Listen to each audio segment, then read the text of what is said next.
I had just settled into my new house, a stunning two-story home in an upscale neighborhood. It was everything I dreamed of when I started saving years ago, the perfect fresh start, a place to unwind and enjoy the fruits of my labor. The community seemed tranquil, with well-maintained homes and pristine streets. Picture perfect, really. But that illusion shattered one morning as I stepped onto my porch, coffee in hand, ready to savor the crisp air. My eyes landed on a bright red envelope taped to my front door. My stomach churned. This wasn't a friendly welcome note. That much was obvious. I tugged it off, unfolded the paper inside, and felt my curiosity turn to dread. The words hit me like a punch. Notice of violation, immediate action required. Frowning, I skimmed the document. Apparently, I'd racked up $3,500 in HOA fines for leaving my trash bin out 5 minutes too long, painting my door an unapproved shade of beige, and, my favorite, parking my car in my own driveway. I reread it, half expecting a punchline hidden in the fine print. No such luck. It was real. Annoyance surged through me. I'd barely been here a month, and they were already coming after me with fines? This had to be a mistake. A quick chat would sort it out, I figured. I tucked the letter away and headed inside, mentally preparing for a visit to the HOA office. A few hours later, I stood in front of the Homeowners Association building, a small, pretentious structure on the neighborhood's edge, complete with manicured hedges and a crisp sign. It oozed self-importance. Inside, the air was cold and sterile, tinged with the smell of old coffee. Behind a polished desk sat a woman in her 50s, her blunt bob haircut as severe as her expression. Her nameplate read Eleanor Harris, HOA president. She looked up from her paperwork, her gaze suggesting I was already a bother. "Can I help you?" she asked, her tone implying she'd rather not. I slid the violation notice across her desk. "Yeah, I think there's a mistake. I just moved in, and I got this today, $3,500 in fines. That can't be right." Eleanor adjusted her glasses and scanned the letter, a faint smirk tugging at her lips. "It's correct," she said coolly. "Our community has strict rules to maintain property values. You violated several policies." I scoffed. "I parked my car in my driveway. How's that a violation?" She set the paper down, folding her hands. "Driveways are for temporary parking only. Vehicles must be garaged for uniformity. It's in the HOA handbook." I shook my head, incredulous. "And the trash bin? 5 extra minutes after pickup?" Her smirk sharpened. "Rules are rules, Mr. Evans. Exceptions lead to chaos." I exhaled, fighting to stay calm. "I'm fine with reasonable rules, but this is absurd. There's got to be a way to dispute this." Eleanor sighed dramatically, as if I were exhausting her. "You can submit a written appeal. The board will review it at the next monthly meeting." I narrowed my eyes. "And until then?" Her smile widened. "The fines stand. If unpaid by the due date, legal action may follow." I stared at her, realizing she was enjoying this. She wasn't enforcing rules for the community's sake. She loved the power. I snatched the notice back. "Fine. See you at the meeting." Her smirk didn't falter. "Looking forward to it." As I left, my irritation morphed into resolve. I wasn't about to let this petty tyrant push me around. I needed to know how much power she really had. Over the next few days, I dove into the HOA's policies, financials, and history. Chats with neighbors confirmed I wasn't alone. Everyone despised Eleanor.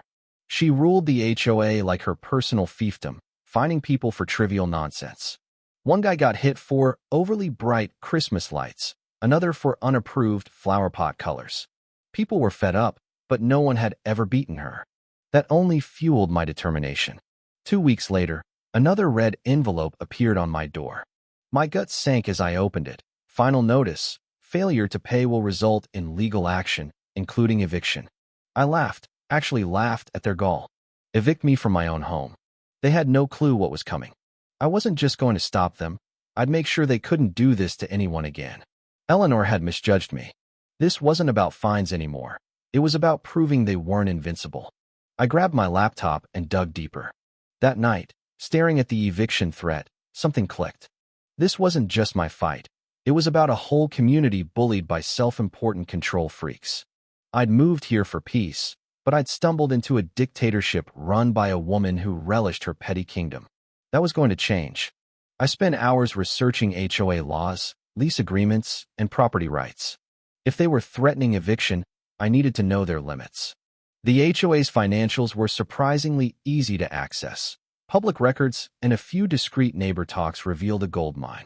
Eleanor and her board treated the HOA like a personal piggy bank, collecting steep fines to inflate their administrative salaries.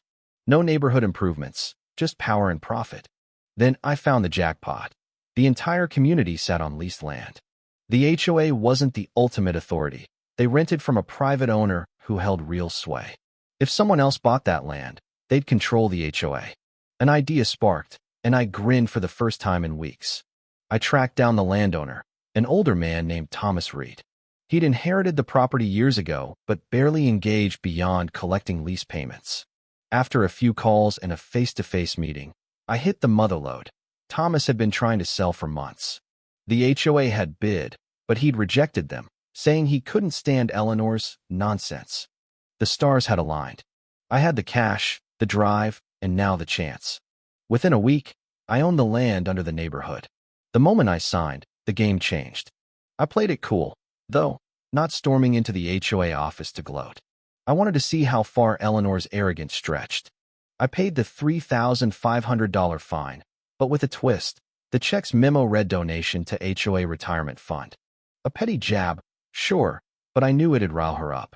2 days later, I dropped by the HOA office, pretending to check on my appeal. Eleanor was there, smug as ever. Here to accept the rules, I assume, she said, barely glancing up. I smiled. Something like that. How's my appeal? She gave a fake chuckle. Denied. We take rules seriously. One exception, and it's chaos. I nodded, feigning thoughtfulness. Makes sense. So you follow the rules too, right? Her eyes narrowed. Of course. The board sets the example. I leaned in slightly. Good. I'd hate to see what happens if someone bent them for personal gain. Her confidence flickered. What are you implying? I smiled, sharper this time. Just something to ponder. I left her stewing, setting the stage for the next move. The following week was the HOA's monthly meeting, the one where my appeal was reviewed. I attended, blending in with the crowd. Eleanor ran it like a monarch, dictating rules, dismissing complaints, reveling in her authority. When comments opened, I stood. I've got a question. How does the HOA decide which rules to enforce? She sighed, irritated. They're in the guidelines every homeowner agrees to. I nodded. Sure, but what if someone owned the land the HOA leases? Could they change those guidelines? She frowned. That's not how it works. We're independent. I slid a folder onto the table. Not quite. The HOA leases this land, right? Murmurs rippled through the room. Eleanor's face tightened. Irrelevant. I grinned. Not really. As of last week, I bought the land. Per the lease, I control how the HOA operates. Silence fell. Eleanor snatched the papers, scanning them in disbelief. This can't be. It is, I said, savoring it. And I've reviewed the lease. I can revise terms. So, starting now, fines are suspended, parking rules are gone, trash bin restrictions, gone. Oh, and future changes? They'll need a community vote. No more board tyranny. Cheers erupted. Eleanor's power crumbled as homeowners celebrated. She stood, shaking. This isn't over. I met her gaze. I think it is. I walked out, lighter than I'd felt in weeks. I'd taken control, not just for me, but for everyone. Still, I knew Eleanor wouldn't quit easily. What was her next move? The air shifted after that meeting. Homeowners who'd lived in fear now voiced support, smiling as they passed me. For the first time, the neighborhood buzzed with excitement, not tension. But I stayed vigilant. Eleanor thrived on control, and I'd stripped it away. She'd retaliate. Sure enough, the next morning, an email hit my inbox. Urgent mandatory board meeting. She demanded I attend to discuss my unauthorized actions. I laughed. Good, let her scramble. At the office, she sat with the board, radiating fury. Most members looked uneasy, avoiding my eyes. You don't have the authority to change policies, she snapped. I folded my arms. I do. The lease lets the landowner revise procedures. I'm the landowner. They're binding. She gripped her binder, knuckles white. The HOA's an independent body. You're violating our charter. I smiled. That charter's tied to a lease I control. Challenge it in court if you want. Silence. A board member, Paul, spoke up. Maybe we can compromise. Eleanor's glare silenced him, but it showed her grip was slipping. No compromise, I said firmly. The HOA's abused its power too long. Fines, harassment, nonsense rules. It's done. She shoved her chair back, livid. You think you can destroy what we've built? I tilted my head. You mean your little empire? Yeah, I do. Her fake smile returned, cold and calculated. Fine. If you insist, we'll comply. Too easy. I braced for her next play as she adjourned the meeting. Days later, homeowners started getting fines again. Noise complaints, yard issues, even a porch light left on past 10 p.m. Eleanor was retaliating, trying to scare people back into line. I went door to door, assuring neighbors these were unenforceable under the new lease. I helped draft dispute letters, countering her intimidation. Then she went big. A hand-delivered letter arrived at my house. Notice of eviction, 30 days to vacate. I shook my head, amused. My lawyer laughed when I sent it to him.